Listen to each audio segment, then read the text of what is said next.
On the Reconciling Marriages with Coach Jack podcast, Christian psychologist, author, and relationship coach Dr. Jack Ito will help you to build and restore your marriage. By learning just a few relationship skills, you can help your spouse enjoy your relationship more while getting more love and affection from your spouse. Listen to Coach Jack as he helps you with one more step toward a marriage both you and your spouse will love. What are the signs you are being disrespected in your marriage? What made your husband become selfish and disrespectful? How can you effectively deal with his selfishness and disrespect? What is it about your husband that makes him disrespect you? Some men become disrespectful as soon as the honeymoon is over.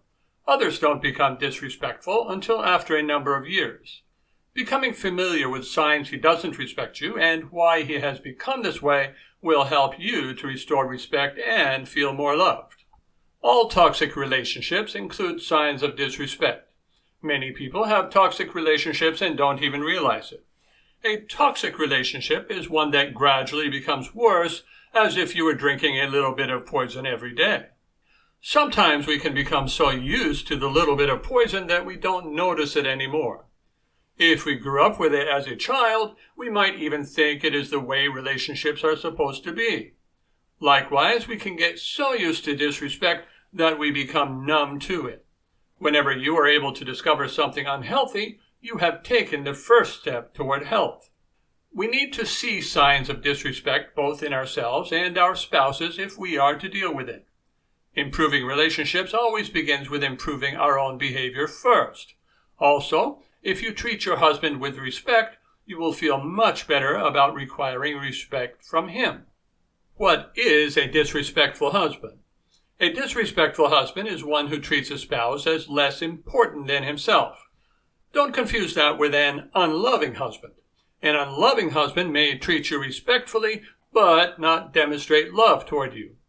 Many people we do business with in our day-to-day lives are respectful, but unloving. Business partner-style marriages are often respectful but lacking in love. While unloving husbands may be respectful, disrespectful husbands are seldom loving. It is difficult to disrespect someone and love them at the same time. Restoring respect is another necessary step for getting more love from your spouse. Here are some signs of a disrespectful husband.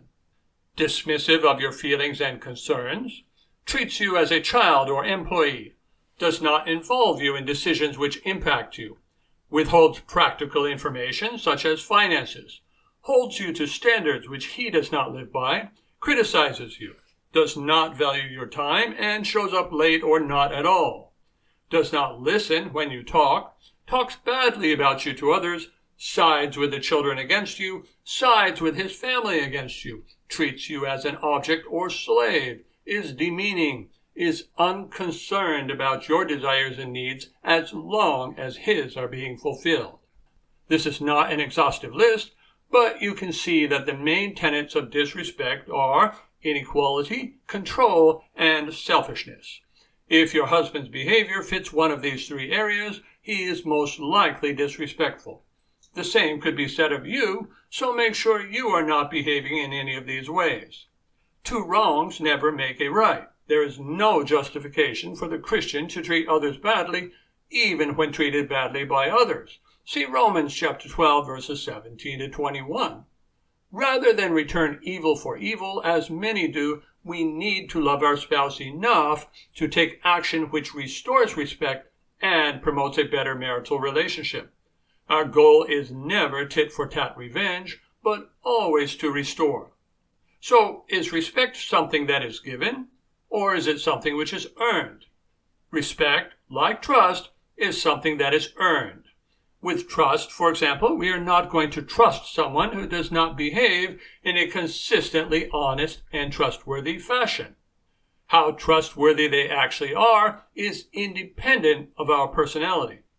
Our perception of them, however, is also going to depend not only on what they do, but also on our past experiences. If many people have been dishonest with us in our pasts, we will tend to trust less. If most people have been honest with us, we will tend to trust more. Respect works in the same way. How respectable you are actually depends on what you do. Namely, you are respectable to the extent that you live according to your values, do whatever you say you are going to do, and do not allow other people to mistreat you. If you don't do these three things, then your husband would not respect you, even if he were not selfish. No matter what man you married, you would not be respected if you did not do these three things. This means that good ways to lose respect are being a hypocrite, making empty promises we don't keep, making threats we don't carry out, and failing to use good boundaries when mistreated. For example, arguing rather than refusing to argue. Of course, your husband's past experiences also play a role. If your husband has gotten his way by being selfish, controlling, or disrespectful, then he has learned it is an effective way to interact. This is apparent when he is respectful to people at work, but not at home. He has learned that being disrespectful brings loss at work while it brings gain at home. What does he gain by being disrespectful at home? He gains the power to upset you, distance to do his own thing, more attention, compliance and control if you are doing things so as not to upset him. While there are some people who care more about others than themselves, it is rare. Selfishness is the human condition when we don't have more standards, such as we do with Christianity. So, without a moral code, people will do whatever they have to do to make their lives easier and to get what they value most. If they have to treat you well to get what they want, they will. But if they don't have to treat you well to get what they want, then they won't. Telling your husband he has to treat you well is meaningless to him if there are no bad consequences to him other than making you upset. His being able to upset you actually gives him power. If you are one of the very nice and considerate people, you nevertheless need to understand that most people are not, and learn how to deal with them effectively. Helping such people to understand how it makes you feel is not going to matter much to them. Here is something for you to memorize. If you are nice to nice people, they will be nice to you. For everyone else, you need to be nice and have good boundaries if you want them to be nice to you. If your husband was nice for a long time and then changed, it may be that he no longer got the benefits of being that way in your relationship. People can only be nice for so long when they are being shortchanged on a relationship. So, in addition to working on those three behaviors which will earn you respect, you also need to make sure that you are making your husband feel important, making your husband feel admired, being a good companion for talking, activities, and sex, and cooperating on goals that are important to your husband. A lousy wife will get no more respect than a lousy waitress, even by the best customers. Now let me tell you why couples counseling is not a good choice for dealing with a disrespectful husband. Disrespectful men avoid taking responsibility for problems. They don't want to work together in therapy and will sabotage therapy if they feel blamed. Sending your husband for individual counseling or coaching also will not be helpful. You are the one who needs to change your interactions so that your husband has no choice but to respect you. This is one of the many times that dealing with a spouse's behavior is very similar to dealing with a child's behavior. Sending a disrespectful child to therapy will not help. The parent needs to learn to provide both love and good boundaries to maintain the parent-child relationship and get respect from the child. Let's talk about a plan you can follow to get more respect from your husband. Here is the 3-step plan I use to help my coaching clients to improve their marriages and to get more respect. The first step is to stop any needy behaviors that are preventing him from enjoying you. The second step is to use good connection skills that will create more of a desire for him to be with you. And third step is use boundaries that enforce reasonable standards for his behavior. Some people are confused about what a needy behavior is.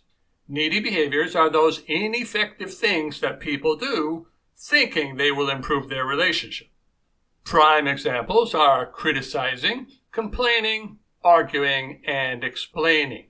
If you think you don't criticize, but do share with your husband things you don't like about his behavior, then guess what? You are criticizing him. You only need to look at the results to see that is an ineffective, needy behavior. For help with this or other needy behaviors, I refer you to my book on overcoming neediness. The right steps in the right order at the right pace make the difference between a marriage improving or getting worse. Now I want to give you a case example of a woman I will call Deborah. Let me tell you about Deborah's problem. Deborah had been married for 15 years and had 2 children, 12 and 14. She described her early relationship with her husband as ideal. They were best friends who enjoyed talking, traveling, and a good sexual relationship. Having had 2 children shortly after getting married changed all that. She had given up on her job to raise her 2 children while her husband worked extra to pay the bills. She and her husband neglected their daily time together and became disconnected. Their happy marriage became a conflicted one, and they would often fight about money and parenting. Her husband started talking to her with a harsh tone of voice, then became more sarcastic and belittling. He was no longer affectionate and had no interest in doing things with her. Deborah complained about her husband's behaviors, which just made things worse. Deborah was tired of fighting and wanted her husband to treat her nicely again. He had no desire to work on the relationship with her. That's when she got coaching with me. Let me tell you how Deborah and I made things better. In coaching, we worked on stopping Deborah's criticism and complaining about her husband. Those were both needy behaviors that made things worse rather than better. This reduced the tension level, although her husband remained distant and disrespectful. Next, I helped Deborah to begin to validate her husband, show interest in him, and be more friendly while having no demands on him. This helped her husband to enjoy their relationship more and to behave better, though he still had some disrespectful behavior. The third part of our plan was for Deborah to choose one of her husband's behaviors to start using a boundary with. Deborah chose to help her husband stop his sarcastic questioning. I helped Deborah to communicate to her husband how to ask questions in an acceptable way and to let him know what would happen when he did it in an unacceptable way. Whenever Deborah's husband questioned her sarcastically, she would immediately distance from him for at least an hour, even if they were in a public situation. This made him pay attention to how he talked to her and took away any reward he was getting for that behavior. After Deborah could become consistent with her boundary, the sarcasm quickly decreased. Had Deborah used this boundary without improving her own behavior first, it would have escalated their conflict rather than improving their marriage. As a result of her work, Deborah and her husband were both enjoying their relationship more than they had in years. Deborah still had some work to do with other boundaries, but as a result of coaching, was equipped to work on the rest on her own. Is coaching for you? The goal of coaching is to equip people with skills to repair and maintain their relationships without the need for ongoing coaching or counseling. Sessions are primarily for learning new skills and not for getting emotional support or venting frustrations. Most marriage problems only require 1 month of coaching to learn the skills for repairing a marriage. As with all clients, if Deborah had run into additional problems or got stuck, she would have been able to get additional coaching sessions. The 1-month coaching package which Deborah got is called Restoring a Loving Relationship with a Difficult Spouse. This and other coaching packages are available on my website at coachjackito.com. Thank you for listening to Reconciling Marriages with Coach Jack. Visit coachjackito.com to learn more skills for reconnecting with your spouse and restoring your marriage.